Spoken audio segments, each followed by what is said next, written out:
This is the 3D Viewmaster cartoon favorite Bugs Bunny in Big Top Bunny with Bruno. Viewmaster Reel 1. Picture 1. Colonel Korny's world-famous circus had come to town. It wasn't a big circus, but it had lots of exciting acts. Bicyclists who balanced on tight wires high in the air. Acrobats who lay on their backs and could spin people around with their feet. Death-defying high dives from hydraulic towers. And the greatest attraction of all, the one and only Bruno, world-famous Slovakian acrobatic bear. The crowds loved Bruno, and Bruno agreed that he was the world's greatest. He had his own special circus wagon in which he lived in luxury. Before the show, the people would walk past the wagon to see Bruno lying inside on his comfortable couch. Bruno would look at them and smile. "Am I not magnificent?" he would say proudly. One morning before showtime, Bruno heard the telephone ring in the wagon next door, which was the private office of Colonel Korny. "Hello, Colonel Korny speaking." "Nope, I don't need another animal act." "A performing rabbit? He can do what?" "Okay, send him over. I'll put him in the act with Bruno, my acrobatic bear." "Bah!" growled Bruno. "Nobody shares the spotlight with Bruno the Magnificent, especially not a stinking little rabbit." Picture 2. In the middle of the big tent, the spotlights played on a fancy box with the name Bugs on its front. Colonel Korny, standing near it, took off his big hat and made a sweeping gesture toward the box. "Ladies and gentlemen," he shouted, "introducing the world's only acrobatic rabbit, Bugs Bunny." The box was full of soil. In the middle was a rabbit hole. Out of the hole came sailing a nibbled carrot, then another and another. Finally, up popped Bugs. Thank you," he said. And his partner, Bruno, continued the colonel. Picture 3. Bruno came prancing into the spotlight, smiling and bowing. As he bowed, he swept one hand back behind him, catching Bugs on the chin and sending the rabbit flying through the air. Bugs, unhurt, picked himself up and walked back to Bruno. He grabbed a carrot and began munching it loudly as he leaned his elbow against the surprised bear. "Hey, what's up, Doc?" he asked. Picture 4. "Oh, there you are, little partner," said Bruno. "I was afraid something bad had happened to you." The partner's first act was on the springboard. Bugs stood on one end. Bruno, by jumping onto the other end, was to send Bugs straight up into the air through 3 paper targets on rings. Picture 5. Bruno jumped and Bugs shot upward. He ripped the first 2 targets. Whoosh, whoosh. But when his head hit the 3rd target, there was a loud clang. Bugs fell to the ground, fingering a lump on his head. Bruno looked very innocent. "Well, what you know about that?" he said. "Now who you suppose put that anvil up there?" Bugs was not fooled. "Innocent as a baby," he muttered to himself. "A baby rat, that is." Picture 6. Next came the high trapeze act. Bugs stood on his swing and called across to Bruno. "Ready or not, here I come. Catch me, Bruno." As Bugs somersaulted through the air toward the bear, Bruno turned his head away, asking, "Did somebody call my name?" Bugs shot past him and began falling, with no net to catch him. Picture 7. Bugs always has a trick handy to get him out of any predicament. Quickly he pulled out his watch, opened it, yanked out the springs and put them on his feet. As he hit the ground, he grabbed the telephone and brought it with him as he bounced back up to Bruno, who was flying to meet him in the air. Viewmaster Reel 2,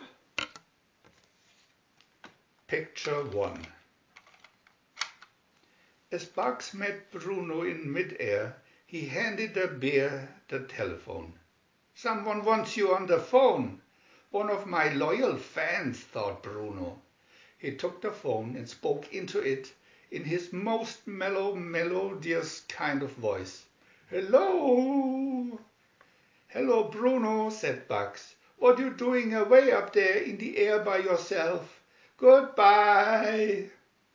Picture 2. Bruno looked down and suddenly realized that he was up in the air all by himself. He began to fall, still clutching the phone. He tumbled into the bandstand and hit the kettle drum. Bam! Then he bounced, hit the drum again and broke it. Picture 3. The two partners climbed back to their trapezes. "Ha!" said Bruno. "There's more than one way to skin a rabbit. Swing out, little partner, I'm catching." "Okay, I'm swinging. Catch me, Bruno." As Bugs spun head over heels through the air toward Bruno, he saw two hands outstretched to meet him. "Okay, partner, grab," called Bruno. Bugs grabbed the two hands, but they weren't Bruno's. They were rubber gloves attached to bicycle handlebars without a bicycle. Bugs found himself in mid-air, holding onto nothing but the two handlebars. "Yippee!" he exclaimed.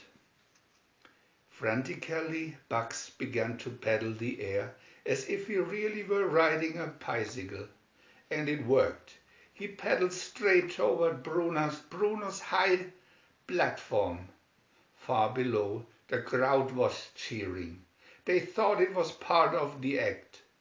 As Bugs stepped safely onto the platform, they applauded so loudly that Bruno was jealous.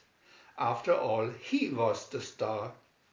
"I don't know how you do this," he growled, "but if you could do it, Bruno could do it better." Bruno grabbed the handlebars away from Bugs, jumped off the platform and began to paddle the air. But no matter how hard he paddled, he kept falling.